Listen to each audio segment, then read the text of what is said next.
Hello বন্ধুরা, আমার চ্যানেলে আপনাদেরকে স্বাগত জানাই। বন্ধুরা, টিসিএস ভারতের আইটি সেক্টরের রাজা, কিন্তু এখন কি বাই করার সময় নাকি অপেক্ষা করা ভালো? আসুন জেনে নিই এর ফান্ডামেন্টাল এবং টেকনিক্যাল।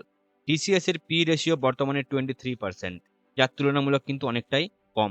নেট প্রফিট 6% হারে বেড়েছে। রেভিনিউ বৃদ্ধি পেয়েছে 1.3% ইয়ার অন ইয়ার। টিসিএস এর মার্কেট ক্যাপ প্রায় $15 ট্রিলিয়ন। স্টেবিলিটিতে কোনো সন্দেহ নেই।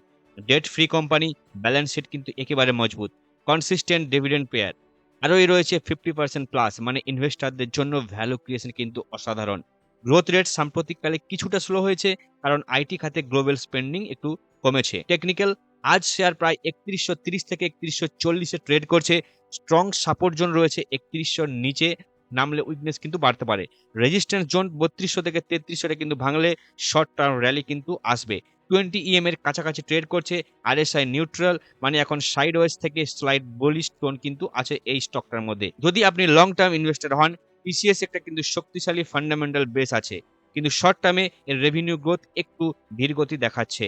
তাই যদি এটা ব্রেকআউট বা রেজিস্ট্যান্স পার করে, তাহলে কিন্তু এখানে ভালো একটা আপসাইড মুভমেন্ট কিন্তু আসতে পারে। এই স্টকটি কিন্তু কেনার একটা ভালো সময় রয়েছে এখন। আরো মার্কেট আপডেট পেতে আর স্মার্ট ট্রেডিং টিপস পেতে এখনই আমার চ্যানেল সাবস্ক্রাইব করুন।